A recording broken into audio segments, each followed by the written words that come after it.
네, 제가 이제 미국 경제에 대한 이제 질문 드렸는데 자연스레 이제 인플레이션 주제로 이제 넘어온 것 같습니다. 혹시 아까 김한일 박사님께서는 이제 내년 이제 하반기부터 미국 경제가 좀 안 좋아질 거고 이제 추가로 이제 인플레이션도 어느 정도 낮아질 거라 전형적인 리세션이 올 거라 예상하고 계시는 것 같은데 그에 대한 좀 근거를 좀 들어볼 수 있을까요? 저는 뭐 그냥 숫자의 의미가 없지만 뭐 개념을 명확하게 하기 위해서 말씀드리면 뭐 저도 올해 연말 미국의 CPI가 7%대 초중반, 그러니까 여전히 7%를 못 깨는 정말 뭐 옛날에는 남미에서나 보던 인플레이션이죠. 그래서 내년도는 뭐 IMF도 글로벌 뭐 물가를 전망했지만 저도 미국 물가가 뭐 한 4%대 중반 가면 다행일 것 같아요. 4%대 중반도 뭐 근원 PC로 보면 뭐 아직 그 연준이 긴축의 칼을 칼집에 넣지 못하는 여전히 그런 상태인 거거든요. 근데 과연 그렇게 인플레이션이 진행될까? 베이스 시나리오로 보면 결국 그 사이에 뭔가 수요 뭐 파괴, 수요 침체가 연준이 해야 될 일을 인플레이션을 잡는 역할을 해줄 거다. 저는 이제 그렇게 믿고 있고 그게 이제 내년 상반기이기 때문에 마켓 입장에서는 결국 주식시장의 변곡점이 내년 2분기. 그러니까 침체는 계속되더라도 침체의 절정. 그리고 물가는 계속 고물가, 내려가더라도 고물가지만 물가가 조금 통제 가능한 범위 내에 들어오는 그런 시기가 내년 뭐 3, 4월이 아닐까 이런 생각을 갖는데요. 아무튼 뭐 전년 동월 대비 물가라는 것은 좀 뭐 산수적으로 좀 애매합니다. 근데 매년 전월비 뭐 한 8개월, 9개월, 10개월 플랫해야 겨우 5%대 들어가는 거거든요.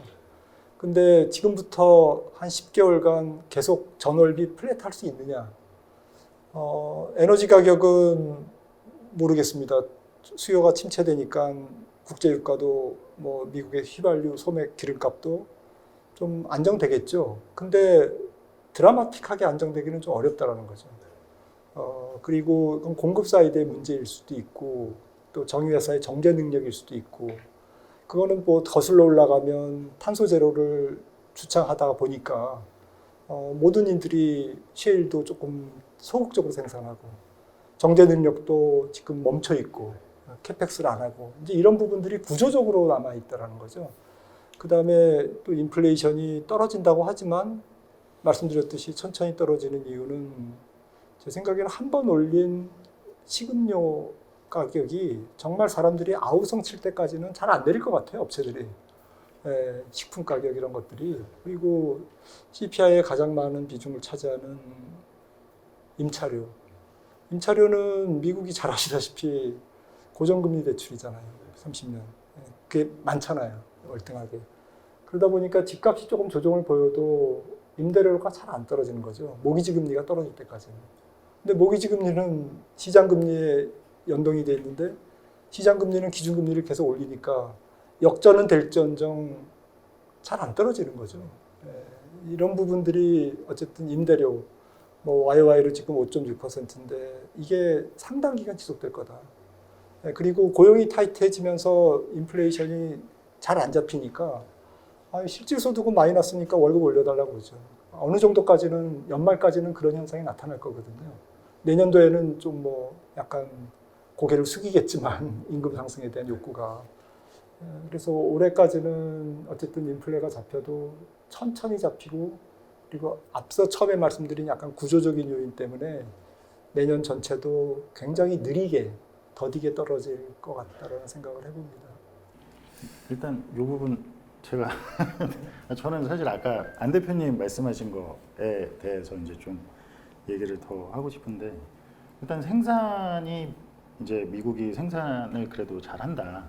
그러니까 미국은 서비스업 경제다 보니까 사실 어떤 뭐 진짜로 필요한 그러니까 인플레이션 시기에 진짜 사람이 필요한 것과 원하는 거는 다르다고 생각을 하거든요. 그러니까 뭐 예를 들어 애플 뭐 애플 휴대폰 같은 거는 사실 굳이 진짜 생존에 필수적이진 않잖아요. 근데 이제 다만 뭐 물이라든지 뭐 유가, 원유, 뭐 그리고 이제 고기 이런 거는 필수적인 이제 좀 그런 사람들이 하는 재화인데 물론 그 미국도 굉장히 이런 원자재가 많은 나라긴 하지만 그런 생산을 할 수 있는 그런 여러 가지 그 뭐 조건 자체가 지금 굉장히 악화돼 있고 유가, 원유 같은 경우도 그렇고 좀 이제 그런 측면에서 저는 인플레이션을 잡기 위해서는 핵심적인 건 생산이 받쳐줘야 된다라고 보는데 그게 쉽지 않다고 첫째 보고 있고 그리고 GDP 관련해서 제일 중요한 거는 아까 이제 인플레이션이 이제 앞으로 어떻게 될 거냐라고 한다면 저는 진짜 이 화폐 항상 언제나 화폐적 현상이다. 이거를 제가 너무 구식이라고 하실 수 있지만 이게 진리이고 증명된 건 이거밖에 없다고 보기 때문에 그럼 역사적으로 항상 시차가 이렇게 M2가 피크를 치고 뒤에 따라온다. 그리고 기본적으로 연준이 75bp, 뭐 50bp, 100bp를 하든 그게 실질금리로 봐야지. 지금 실질금리 상으로 저희가 지난 거의 100년 중에 지금 실질금리가 가장 낮다. 이게 기준금리에서 소비자물가 지수를 뺐을 때 뭐 기준금리는 지금 말이 뭐 상단으로 봐도 2.5%지만 소비자물가 지수는 지금 9.1%잖아요.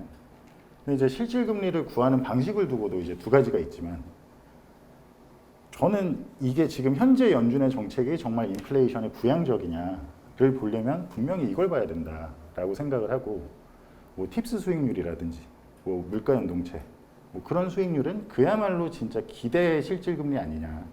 왜냐면 명목 국채조차도 기대로 인해서 트레이더들, 채권 시장 참가자들의 기대로 인해서 만들어지는 국채 금리고 거기 그 명목 국채에서 뺄 때 사용되는 이제 기대 인플레이션도 말 그대로 기대 인플레이션을 빼는 건데 연준에 대한 신뢰가 아직 유지가 되고 있기 때문에 발생하는 물론 그 실질 금리로 보자면 뭐 10년 실질 금리는 최근에 좀 상승했죠. 워낙 연준이 이렇게 세게 얘기를 하니까. 근데 과연 부양적이냐? 그러니까 지금 이런 구간이 이렇게 실질적으로 부양적인 인플레이션 이런 상황에선 최소한 인플레이션으로는 이렇게 부양적인 상황은 없었다. 그럼 과연 그러니까 저는 지금 시장이 그러니까 채권 시장도 완전히 좀 집단 환각에 빠져 있지 않나. 그러니까 운용하시는 분들이나 다 기관 투자자 분들인데 제가 그 얘기를 사실 얼마 전에 한 거거든요. 근데 이게 기본적으로 실질 금리가 플러스여야지 사람들의 소비를 줄이고 저축을 할 텐데 제가 뭐 예금을 사든 채권을 사든 만약에 화폐 가치가 연에 9% 10%씩 하락하는 와중에 이게 지금 진짜 인플레이션 물론 채권 시장이나 이런 주식 부동산들은 다 일드 기반이니까 지금 그들이 제공하는 수익률로 봤을 때 그런 자산 시장에는 충분히 긴축적인 정책이 맞다. 연준이 지금 펼치고 있는 정책이.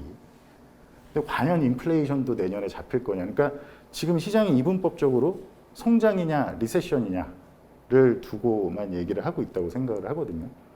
그래서 분명히 스태그플레이션에 대한 목소리가 많이 있는데 근데도 성장이냐 리세션이냐 이 두 가지에 대해서만 지금 얘기를 하고 있는 거죠 사실. 근데 진짜 스태그플레이션의 정의가 뭐냐. 그럼 81년에 80년에 뭐 폴 볼커가 그렇게 올렸을 때 20%까지 올리고 그리고 물가가 이렇게 낮아질 때 그거는 스태그플레이션이 아니죠. 그렇게 해서 잡았을 때는 물가가 먼저 하락할 때는 그건 스태그플레이션이 아니다. 단 한 번도 저희가 지금 시장이 프라이싱 특히 2분기에 프라이싱했던 원자재도 조정받고 했던 그 프라이싱했던 그 리세션은 그런 리세션 전에는 한 번도 실질 금리가 마이너스인 적이 없었다. 뭐 2008년 최소 2008년 전에도 항상 플러스로 유지돼 있었고 2000년 전에도 보시면 아시겠지만 항상 플러스였고 1990년 LTCM 사태나 일본 부동산 버블 때도 항상 플러스였다.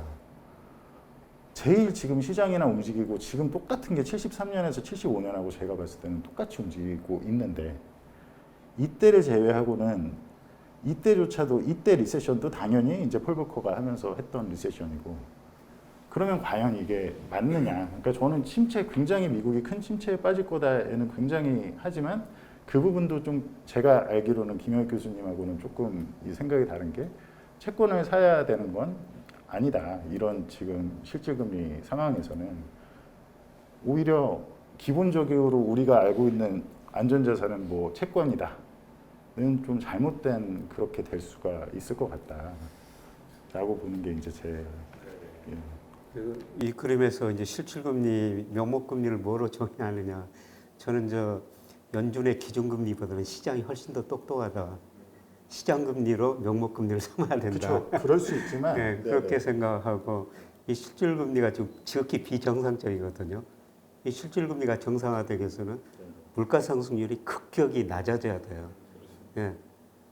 그래서 저는 내년에 물가 상승률이 연말 가면 3%대까지 떨어지리라고 보고 있습니다. 바로 예, 예. 그거는 심각한 수요 위축이다. 수요 위축. 경기 침체다. 저는 그렇게 보고 있습니다. 그게 발생은 할 수 있지만 이제 시차가 있다. 아까 M2 그런데 피셔 방정식하고 해보면 이게 네네. 몇 개월 시차라고 그랬죠? 여기 아까 제가 M2 요 부분은 이제 M2가 피크를 치면 한 4년 정도, 3, 4년이 걸리더라. 적정 네네. 통화 증가를 피셔 네네. 방정식 하면 2분기 시차밖에 안 나요. 2분기. 그것 가지고 한번 해보세요. 2분기가 예. 요거는 근데 아무튼 역사적으로는 3, 4년이 걸리더라. 피셔 방정식 피셔 제가 해보진 방정식이 적정 못했지만 통화율도 아마 의미가 돼 있을 겁니다. 어, 단순 통화 증가율보다는. 이게 아무튼 단순 통화 M2 광의 통화 증가율로 봤을 땐 3, 4년이 시차가 있더라. 피크까지. 그리고 또 하나는 아까 말씀하신 이제 시장이 훨씬 똑똑하다. 저도 그거는 시장이 똑똑한 건 동의를 하지만 그게 이제 이 빨간 선이거든요. 팁스 수익률이. 이게 팁스인데 팁스가 어쨌든 지금 현재 적용 중이 지금 현재 이게 과연 인플레이션을 위해 긴축적이냐 부양적이냐를 따지려면 팁스야말로 10년 국채를 거래하는 당사자들이 매도할 때 그 발생하는 체결되는 가격으로 그 10년 명목 국채 수익률에서 이제 기대 인플레이션을 빼는 거잖아요. 근데 우리나라에서 아무튼 실질금리라고 한다면 항상 그걸 얘기를 하죠. 시장에서 얘기하는 이제 팁스 수익률을 얘기를 하는데 과연 지금 적용 중인 게 아무튼 인플레이션을 잡을 수 있는 단 한 번도 70년대에도 이런 적이 없었다. 물가 연동체는 조금 왜곡되어 있는 거 아닐까요? 그렇죠. 많이 유동성도 왜곡되어 낮고 있죠. 하기 때문에. 네네. 그러니까 거기 이제 너무 많은 신뢰를 둘 필요는 없고. 연준이 또 많이 샀잖아요. 예, 많이 사기도 하고 그런데도 그래서 지금 최근에 원래는 연준이 팁스- 하니까 많이 올랐죠. 지금 팁스 물가연동 수익률이. 국채라는 채권 자체가 일반 국채에 비해서 유동성이 훨씬 낮기 때문에 일반 국채에 비해서 더 싸게 팔리는 게 정상이죠. 금리가 더 높은 게 이제 정상인데 그래서 일반 통상적으로 미국의 물가연동 국채는 다른 나라의 물가연동 국채보다는 훨씬 유동성이 좋긴 하지만은 그래도 일반 국채에 비해서는 유동성이 낮기 때문에 유동성 프리미엄이 금리에 어느 정도 붙어서 거래되는데 팬데믹 이후에는 유동성 프리미엄이 마이너스였습니다. 계산을 해보면은 왜 그런가 하면은 팁스에 대한 초과 수요가 이제 생겼다는 거죠. 연준이 더 샀기 때문일 수도 있고 또 인플레이션 해지 수요가 그만큼 또 강했을 수도 있는데 어쨌든 팁스라는 게 실질금리에 유용한 지표 중 하나이긴 하지만은 말씀하신 대로 이제 그 시장은 뭐 거의 항상 옳지만은 항상 옳지는 않거든요. 거의 항상 옳은 거죠. 그렇기 때문에 특히 이제 어떤 허드 비헤이브 그러니까 군집 행동하는 경향들이 강하고 특히 뭐 예를 들어서 중앙은행이 이번 인플레이션은 일시적이다라고 가이드를 제시를 하면은 시장이 거기에 따라가는 것이 유리하죠. 왜냐하면 거기에 반대선은 이제 포지션은 불리해질 수 있으니까. 시장이 더 똑똑하다는 거는 그 그랜저 심즈 인과관계 테스트가 있거든요. 그걸 테스트하면은 시장 금리가 항상 기준금리 그렇죠. 일방적으로 네. 영향을 왜냐하면은 시장 금리는 연준의 금리보다 훨씬 똑똑하죠. 네. 상대적으로. 네, 네. 명목으로 담은. 그런데 이제 어쨌든 실질 금리를 또 그 CPI 인플레이션으로 이렇게 그냥 그 빼기 해가지고 실질 금리를 구할 수도 있는데 뭐 저도 이제 여러 번 지적했습니다만은 지금 연준의 정책 금리도 그렇고 시장 금리도 그렇고 물가 상승률을 빼면은 역사상 전례가 없는 수준으로 이제 마이너스죠. 그렇기 때문에 지금 연준이 금리를 많이 올리고 있다고는 하지만은 물가가 상승하는 속도를 금리 상승 속도가 못 따라가고 있거든요. 물가는 한 달에 1% 이상씩 오르는데 지금도. 지난달에 1.3%. 그런데 이제 연준은 그보다는 더디게 금리를 올리고 있으니까 뭔가 계속해서 인플레이션의 곡선을 꽁무니를 졸졸 따라다니면서 그런 이제 행태를 보이고 있는데 과거에 이제 1965년 이후에 심각하게 발생한 미국의 대인플레이션 원인이 뭐냐? 중앙은행 측면에서 보면은 당시의 중앙은행은 실질 금리와 명목 금리를 구분하지 않았다는 겁니다. 그런 개념이 없었고 그래서 물가 상승이 빨라지고 있는데도 불구하고 금리 인상 폭이 그만큼 크지 않았다든가 뭐 이런 문제가 있었다고 해요. 그런데 당시와 또 우리 지금과 이제 다른 점을 보면은 당시에는 임금이 CPI라는 인덱스에 이렇게 연계돼 가지고 임금이 설정되는 경향이 굉장히 강했고 지금에 비해서 상대적으로 노조 결성률이 또 높았고 뭐 이런 그래서 이제 임금이 물가 상승 속도에 이제 자동으로 따라가도록 돼 있다면은 이거는 이제 그 안에서 이제 돈이 공급되는 것이죠. 인플레이션을 키워주는 임금이라는. 그래서 이제 서로 임금과 물가가 상승 작용을 일으키게 되는데 그렇기 때문에 이제 물가가 올라가는 만큼 금리를 그보다 더 빨리 올리는 게 필요한 측면이 있는데 지금은 예를 들어서 주택 시장이 미국 주택 시장이 냉각되고 있는 속도를 보면은 엄청나게 빠르거든요. 지금 그 말은 뭔가 하면은 주택 가격 전년 동월 상승률을 가지고 미국 주택 시장의 실질 금리를 구하면은 어마어마한 마이너스 실질 금리일 겁니다. 지금도.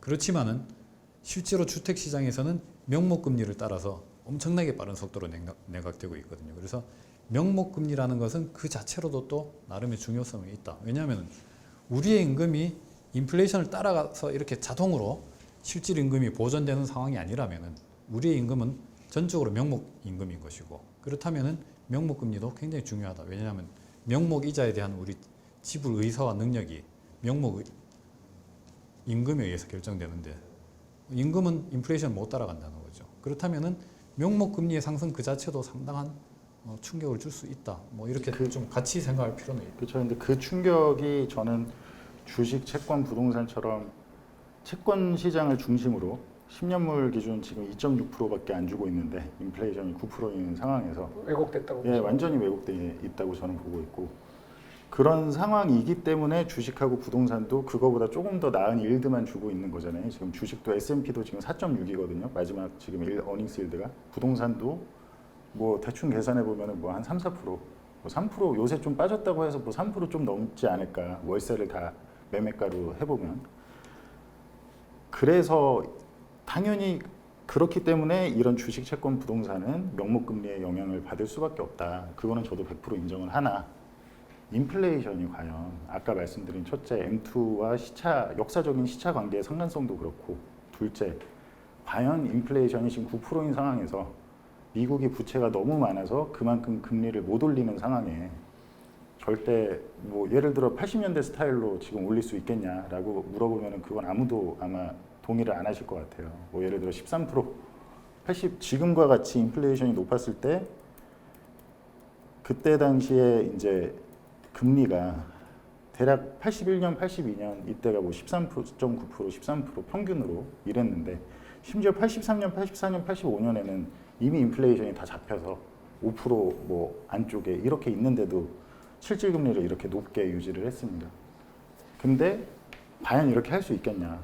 그럼 이렇게 할 수 없는 게 문제가 아니냐가 저는 주 테마가 돼야 되지 않나. 그러니까 기본적으로 그 당시 80년대의 정책 금리라는 것은 정책 금리를 하나의 타겟팅으로 명시적으로 한 것은 아니고 그 80년대 초에 이제 폴 볼커 연준은 통화량에 대해서 굉장히 초점을 두고 그래서 통화량을 적극적으로 이제 줄이는 긴축 정책을 펼쳤는데, 그러니까 프리드만이 얘기했듯이 그 금리보다 중요한 것은 통화의 양이고 결국 이제 중앙은행이 인위적으로 통화량을 이렇게 수축시키니까 그만큼 이제 위력이 강했는데 지금은 금리 정책을 이제 타겟팅하니까 금리를 만약 저렇게 이제 올린다면은 통화량을 수축해서 발생하는 물리적 효과보다 신호 효과가 훨씬 커서 제 생각에는 몇 달 안에 물가가 그냥 마이너스로 떨어질 것 같습니다.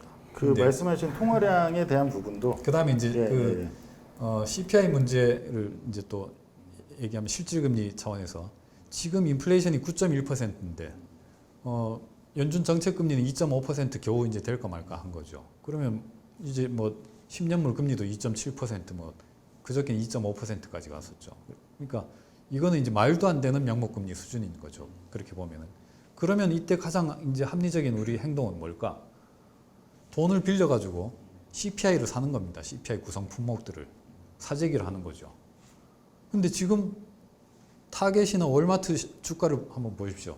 사재기 했는 이 유통회사들이 주가가 이제 박살나고 있는 거죠. 왜냐하면은 재고가 너무 많아서 지금 떨이를 하고 있는 겁니다. 그 부분은 저도 타겟이나 월맛이 이제 처음에 물가가 자꾸 오르니까 이렇게 사놓고 실제로 재고가 많이 남은 건 맞지만 한 번 그런 걸 겪게 되면 그들은 이제 다시는 그렇게 재고를 쌓아두려고 하지 않겠죠. 그러면 그러니까 결국에 지금 기대 인플레이션이 또 연준이 막 이렇게 엄청 겁박을 해서 낮아지는 것 자체가 다시 금융 환경을 완화시키듯이 결국에 그래서 다시 주식하고 뭐 이런 것들이 이제 위험 자산이 최근 또 단기적으로 반등하듯이 그런 그 리테일 업체도 한번 그렇게 되면 다시는 이제 재고를 그렇게 쌓아놓지. 물론 일시적인 70년대도 그렇고 늘 일시적인 디스인플레이션 구간에 있었거든요. 그 어느 항상 이렇게 일직선으로 가는 건 없기 때문에. 그럼 결국에 그거를 덜 갖다 놓고 안 그래도 지금 여전히 공급망 차질은 뭐 계속 유지되고 있는데 덜 갖다 놓고 한다면 앞으로 더더욱 이제 소비자들은 더 오히려 가격의 인상을 더 크게 보게 되겠죠. 그게 정가를 일시적으로 할인 판매를 할 수는 있겠으나 그리고 통화량이 아무튼 이거는 그냥 제가 뭐 그린 게 아니기 때문에 그다음에 이제 M2에 네네. 대해서 말씀드리자면 네. M2가 이제 늘어나는 경로가 굉장히 다양한데 네. 팬데믹 초기에는 중앙은행이 뭐 양적 완화라든가 이제 뭐 채권 매입 이제 새로 신규 발행한 채권을 매입해서 그 신규 발행 그렇게 이제 중앙은행 돈을 받아서 정부는 이제 사람들한테 나눠줬죠. 이게 이제 당연히 예금의 증가로 이제 나타나게 되고 M2라는 건 이제 은행의 자산 측면에서 볼 수도 있고 채무 측면에서도 볼 수 있는데 M2가 이제 늘어나는 그 이제 은행의 자산 측면에서 보자면은 보통 M2는 은행의 채무 그러니까 예금의 이제 양을 더하는 값인데 은행의 자산 측면에서 보자면은 그러니까 M2가 늘어나게 되는 원천이죠. 주로 이제 대출입니다. 민간 차원에서 화폐를 발행하는. 근데 그 팬데믹 초기 당시에 이제 급증했는 대출은 상당 수준이 그 예비적 동기에 의한 그러니까 그 어떤 유동성 문제에 대응하기 위해서 예비적 동기에 의해서 엄청나게 많은 이제 대출이 발생했던 거죠. 이 부분도 상당히 큰 영향을 미쳤는데 이 자체는 사실 어떤 휘발성이 강한 어떤 거래에서 사용되는 뭐 그런 건 아니기 때문에 이렇게 늘어난 M2는 이른바 이제 그 유통 속도가 확 떨어지는 돈들이라고 뭐 볼만하죠. 또 한 가지 이제 M2가 피셔 방정식에서 얘기하는 대로 그 P라는 것이 이제 가격인데 이 P라는 것이 반드시 CPI만 의미하는 것은 아니다. 화폐로 거래할 수 있는 모든 것의 가격을 의미하기 때문에 여기서 P가 반드시 이제 CPI의 급증으로 나타나는 게 아니라 분산된다는 거죠. 제일 이제 대표적인 게 자산 가격의 이제 시가총액이 올라가는 겁니다. 그러니까 뭐 주식의 시가총액이 올라가고 코인의 시가총액이 올라가고 특히 이제 주택의 시가총액이 올라가고 이런 것들이 P의 이제 상승으로 이제 나타나게 되는데 이렇게 분산돼 있고 과거에 비해서 더 이런 이제 자산 중심의 경제 비중이 커져 있기 때문에 M2를 이렇게 단순히 CPI 곱하기 이제 실제 생산량, 뭐 GDP 이렇게 계산하는 건 약간 이제 오차가. 이제 이 부분은 아마 저희 지난번 예전에도 저랑 대표님하고 얘기를 한 적이 있는 것 같은데 자산 가격의 상승은 08년 이후에 양적 완화만 가지고도 일어났잖아요. 그러니까 자산 인플레이션은 그 2020년하고 상관없이 그 말은 MB 본원 통화만 늘어도 그러니까 양적 완화가 처음에 양적 완화 시작되고 뭐 다들 아시겠지만 그때 당시에도 인플레이션이 올 거다 하는 사람들이 있었는데 안 왔잖아요. 근데 그게 결국에는 본원 통화 그때 당시엔 본원 통화만 는 거죠. 2008년부터 2020년까지는. 그러니까 뭐 은행들이 지급준비금을 항상 뭐 해놔야 되고 그리고 리테일 단에서 대출이 잘 안 나가고 왜냐하면 다들 그때는 막 디플레이션 걱정하고 하다 보니까 그러니까 오히려 그런 유동성에 대한 접근은 기업들이나 아니면 아주 자산가나 이런 일부한테만 접근이 될 수 있었고 그러다 보니까 기업들도 항상 뭐 현금 우리나라도 그 항상 뭐 그 대기업들 현금 유보율이 사상 최고다 이런 얘기가 많았는데 뭐 그러거나 아니면 뭐 그 어디 뭐 뭐 부동산 투기에 쓰거나 이제 그렇게 자산 가격 버블은 계속 발생을 했죠. 다만 M2가 늘어난다는 광의 통화가 늘어난다는 거는 어쨌든 이게 더 많은 사람들한테 접근이 됐을 때 돈의 유통이 그럼 이게 진짜 정부에서 인당으로 다 꽂아줬단 말이에요. 미국 같은 경우 우리나라는 뭐 100만 원만 꽂아줬지만 미국은 정말로 이게 뭐 원래 벌던 것보다 더 많이 받을 수 있을 정도로 꼽아줬고 심지어 아까 말씀하신 대로 생산은 막혀 있는데 코로나라 생산은 막혀 있는데 돈을 그렇게 다 꽂아주니까 수요는 전혀 내려오지 않고 같이 내려가야 될 수요가 내려오지 않고 이제 터져버린 거죠. 그러면 그 시차에 대한 고민도 말씀하신 대로 저도 주식 채권 부동산은 굉장히 큰 문제가 될 수 있다라고 저도 인지를 합니다. 그리고 여러 가지 경기 침체나 이런 게 많이 발생할 수 있다고 인지를 하는데 인플레이션이 그때 같이 내려갈 거냐. 그러니까 보통 우리가 아는 전형적인 리세션은 인플레이션부터 하락하는 말 그대로 원자재부터 제일 먼저 빠지죠 항상. 근데 그런 상황이 발생할 거냐라고 봤을 땐 저는 그건 아닌 것 같다. 왜냐면 늘 시차가 존재하고 물론 내년에 정말 저나 김 교수님이 보는 그런 좀 위험한 상황이 발생을 하면 물가는 후행적으로 따라서 그 내후년이든 내내후년이든 해서 좀 안정이 될 거다. 그러면 그땐 또 중앙은행이 다시 또 이제 더 정치적인 그렇게 하지 않을까. 결국에 그래서 진짜 70년대 같은 긴 사이클로 가지 않을까라고 보는 게 제 전망인데.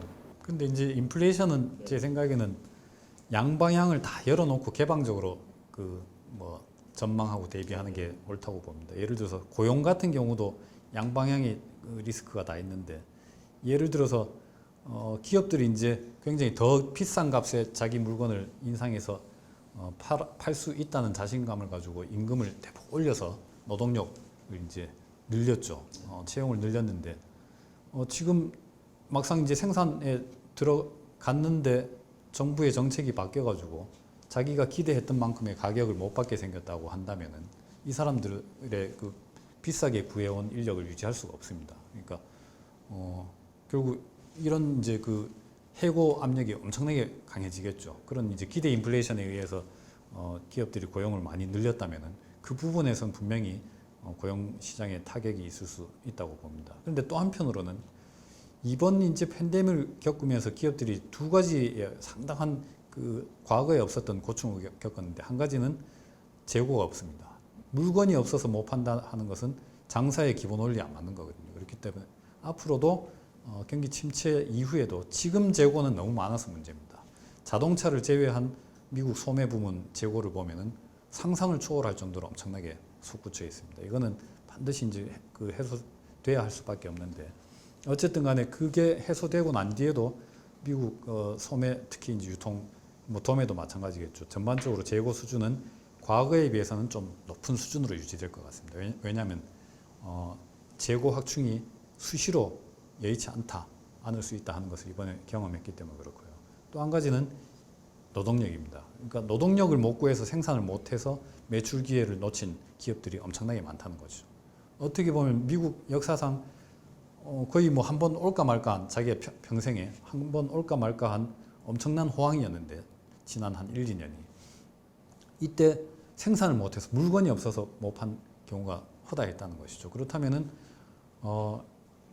적지 않은 직장에서 어느 정도의 기술을 가진 노동력이라면은 설사 이 그 업황이 좋지 않다고 해도 과거처럼 그렇게 유연하게 쉽게 해고하려고 하지 않을 수도 있어 보입니다. 그렇다면은 실업률이 굉장히 상방 경직성을 보이고 물론 이제 가장자리에 있는 굉장히 대체 가능한 경기를 쉽게 타는 이쪽에서는 실업이 많이 생길 수 있지만은 어느 정도 올라가다가 상당히 상방 경직성이 실업률에서 나타날 수 있고 그렇다면은 임금이 잘 안 떨어지고 그래서 인플레이션이 또 길어질 수 있는 고용 부문에서도 양날의 어떤 양쪽 방향의 리스크가 다 있다고 봅니다. 김한진 박사님께서는 혹시 하실 말씀이 있으신지? 네, 저는 뭐 기승전 경기에 이제 공이 넘어가 있다고 생각합니다. 근데 이제 경기가 좀 블랙박스 잘 모르는 거죠 지금.